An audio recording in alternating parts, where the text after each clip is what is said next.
నాగార్జునులుగా పుట్టారు.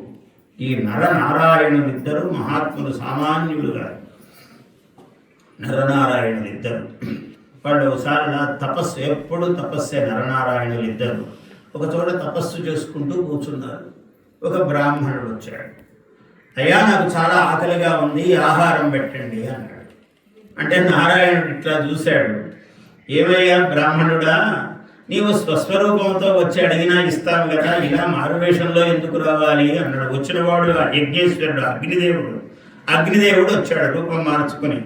ఆయనకేం కావాలి? ఇప్పుడు మనం నైమిషారణ్యము, దండకారణ్యము ఇలాంటి అరణ్యాలు ఎన్ని చెప్తున్నామో, ఖాండవారణ్యము అనేది చాలా పెద్ద అరణ్యము.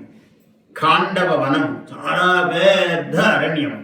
ఈ ఖాండవారణ్యము ఆయన మరి యజ్ఞేశ్వరుడు అనలహ అని పేరు అగ్నికి. అనలహ అంటే వ్యతిరేకార్థం. నలహ అనలహ, అలహ. అలం అంటే చాలు అని సంస్కృతంలో.